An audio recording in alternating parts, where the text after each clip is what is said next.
Hello everybody, in today's video we're going to focus on what does success look like when it comes to Warzone. If you're going to be playing the BR portion or if you're going to go into Plunder, what does success mean to you? And we're going to talk about different things, how you can identify if you're actually improving and what things you can do to ensure that you actually improve overall as time continues on. What I see a lot of players do is they kind of just continue to go through the motions. They don't really see tons of improvement. Even if they make it to second place, they kind of count that as a complete loss, even though everything that got them to second place was a success. So you got to be able to recognize your wins as well as your losses. And I'm not talking about your individual placement. So what we're going to do is analyze a few different examples and kind of walk through whether or not you feel like that was a success or that was a failure, or maybe that was a combination of both. And there's things that maybe we could have done to improve and progress as a player. If you learned anything from today's video, do me a favor, hit that like button. I would definitely appreciate it if we can get to that 1,000 like goal I normally set on the video. If you're brand new, looking to find your way back for more Call of Duty content because you're looking to improve as a player,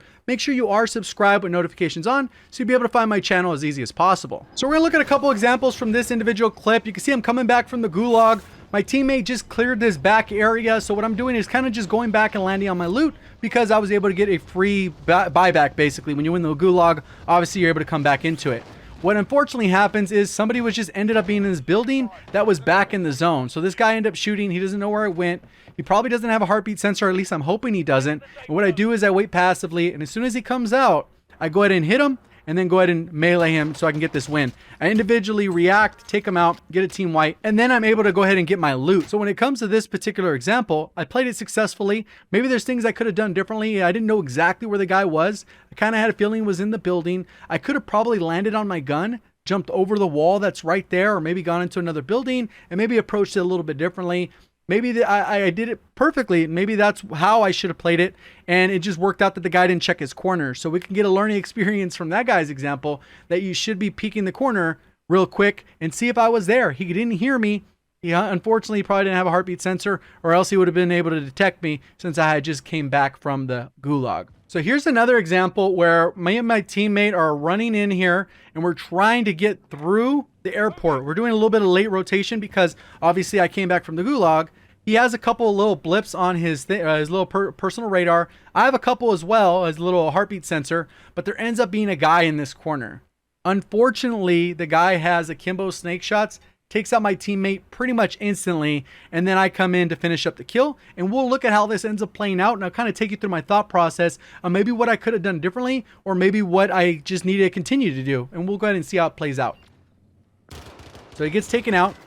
Then I jump through. I was trying to get an angle on him. I end up hip firing at the end, take him out. Nice clean kill. I come through loot, and there ends up being some guys camping this little stairs that are down here on the left. I didn't see the people. I was just kind of trying to pay attention, get myself together, reload, plate up, all that good stuff. So I'm fully stocked. I'm looking where a buy station is.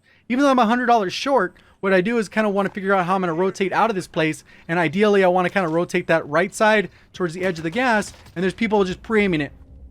Literally, you can't see those people. They're in the dark, and they let me survive, which is kind of odd. So we'll look at that again, and we'll look at what ends up happening right here. There's no way I saw these people. I'm going to kind of even stop it so you can see what it looks like.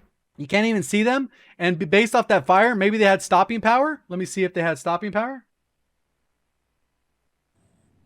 So obviously, I didn't expect them to be there, but look at how I end up overcoming this bad situation.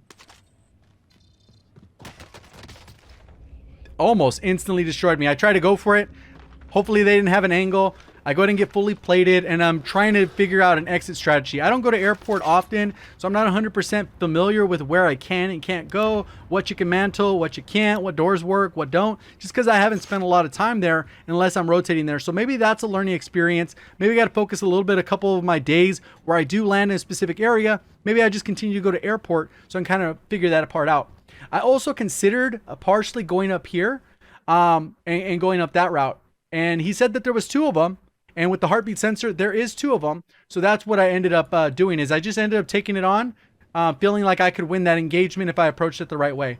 I'm pre-aiming, hoping that they're going to actually come out. But you can see they're literally touching each other. So it's going to be a little bit more of an aggressive push. How I have to handle this. So I know they're right at the stairway. I'm pre-aiming it. I don't see the guy. He's not peeking. And then watch, they're going to end all of a sudden. There's a third one on the right, but the timing, you're going to see how the timing gets me pretty bad here. So I take them out, I down them, And then I kind of push him while he has it. He's trying to defend his teammate here. I should have got 2 hit markers on it. I come out, break him. He's one shot. And then I come through and I get absolutely demolished. So look at how this guy opens the door. So he sneaks in. It's kind of odd. So I don't know if they were teaming or not.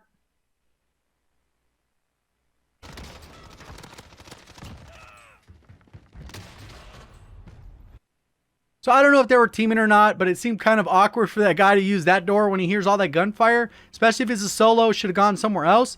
But what could I have done differently in that scenario? A lot of times, maybe that guy just doesn't happen to be there. You're not going to win every match in the Battle Royale, but this is what you should be doing in your own gameplay. Whether you're on PlayStation, Xbox, or on PC, your individual device has a way to record your gameplay, and you can watch it back and just look at how you die and figure out what could I have done differently. Maybe I could have approached that a little bit differently. In this particular scenario, I don't feel like I could have done anything. So there's no way for me to like make a judgment call. I think I played it about as well as I could have. And I don't think there's a lot I could take away from that experience. And maybe next time I see 3 dots and maybe I'm not 100% sure where the third guy is 100%, then I got to go and approach it differently. But everything happens really fast and you got to be aware of what's going on when the moment happens. So let's go ahead and look at another example. So for this particular example, we just came from Storage Town. We cleared that area and then we came over here because there was people on top of this building. We cleared them out with a couple snipes, hit him with the kilo or whatever the case is. And then now we're going to rotate back into Storage Town and we're making our movement directly that way. We just bought back our teammate. He was able to get all of his loot, gas mask, all that stuff. Teammate starts to get a little bit beamed. I provide a little bit of cover. If they do peek, I will be able to challenge them. He takes the corner, and then I decide to take a different angle. What ends up happening here is our team ends up splitting just a little bit, but the enemy players are split. I don't even know if they're all in a party, but I start helping out, try to thirst that one so he's not able to revive, and then there ends up being a guy on the left, which I didn't account for, and I'm getting taken out. He doesn't end up taking me out.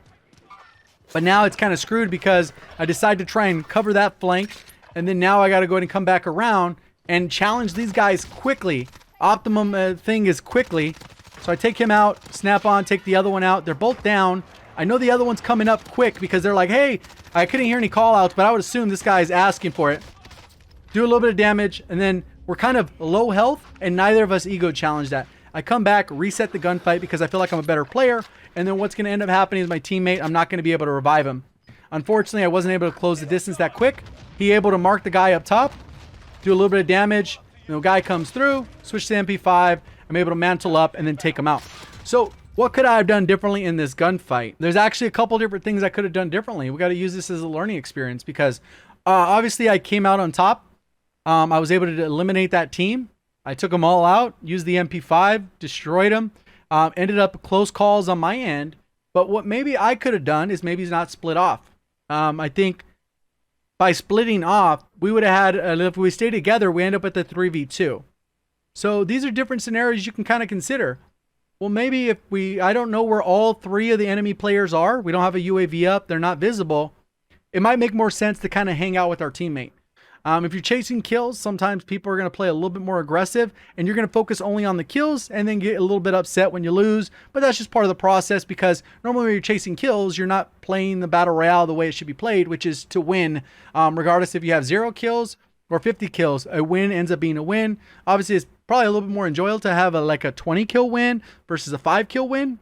But at the end of the day, there's only one winner of the entire match of all 152 players or 150 players or however many's in the lobby at that particular time. So realistically, I could have helped push this way, maybe pulled out my MP5, closed the distance, and then have Rico, we're going to push up together so that they wouldn't end up getting thirsted. For whatever reason, this guy was able to take it out. I was trying to go for a flank because I was assuming the guy was on the right-hand side, which they were. And I would have had a good sight line, which you see when I come through, I'm covered on the left. This guy doesn't even fire his weapon on the left until I'm visible. And then he fires at my teammates. He didn't even see me. I turn on him, and then I'm able to do enough damage where I kind of scare him off. But my teammate gets basically 2-on-1 destroyed there, and they thirst. I could have probably gone to that cubby while this guy's reviving, but then the other guy's on the left. So you got to kind of work through these individual scenarios and figure out if you're making the right decisions on a regular basis because sometimes you do and sometimes you don't. Sometimes there's even obvious things. There's times I've had videos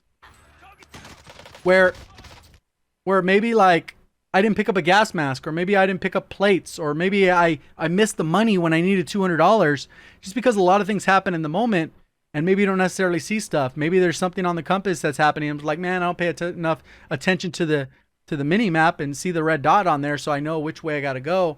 So, or maybe I played a little too far away from my team. Even though I was taking the right angle, it could have paid off, but there ended up being this third guy that was randomly on the side, not near his teammates. So it kind of ended up being a little bit of a weird scenario, but that is another example where you kind of think through it. So would I consider this successful? I'd say partially successful because I lived, but I would say that it was a failure because my team didn't survive. And there's ways that I probably could approach this differently. So when I go into it, you know what, instead of splitting off and try and get a different angle, because we didn't have enough intel, maybe I stick with my teammates and then they don't end up dying there. Maybe I end up next to my teammates when he gets started getting fired at. I beam him. My teammate has enough, position to survive. My teammate could have potentially been in a better position. So there's a lot of variables you got to consider, but just by looking at the gameplay, you're going to automatically improve. You're thinking about those individual decisions so that when you get into a regular match, it starts to become a little bit more second nature. And the thing with the Battle Royale is you're never going to have to stop learning. You're going to continually go through different scenarios that happen because there's a lot of randomness that is just not in your control. Where the zone is, where people are, there's a lot of variables. So just because you got a lot of kills and lost doesn't mean it was a failure. Just because you ended up winning the match doesn't mean it was a success. There's a lot of things you have to consider, and that's why I like talking about these decisions, because there's a lot that happens in the moment to moment while you're playing the game. So the other thing you got to be aware of is what I would call the domino effect, because X happened, Y happens, Z happens, and then, it just continues that domino where little things are out of your control. One thing that we didn't do a lot of is we didn't do any bounties. We didn't do any contracts. We didn't do anything. So when I come back to do the scavenger, it ends up only giving me 2,000 if I complete it, which unfortunately is not enough to buy back both of my teammates unless I get really good RNG on open these crates. The other part, since my teammates died, this ends up having to be the emphasis. So a lot of times you're thinking that when this happens, I'm going to come back, I'm going to go in here, I'm going to buy him back. They have a UAV. And then I'm going to start working my way towards getting the rest of this scavenger. And because I want to try and buy back my other teammate. But there's other people that are already rotated a little bit earlier. And sometimes what most people would focus on is kind of where they died. Which, like I said, that's a good part to focus on earlier in the video. But another thing to focus on is where it started to fall apart. And although, it goes downhill here because there's 3 enemies. They're all pre-aiming me. They know exactly where I am. I'm experimenting with the new class setup. There's a lot of variables going on. My teammate's on the opposite side. There's a lot that is out of my control, and I kind of have to force myself out. I try to take an angle. There was 2 just waiting for me. I could have probably played this different, but where it really started to fail was significantly earlier in the match.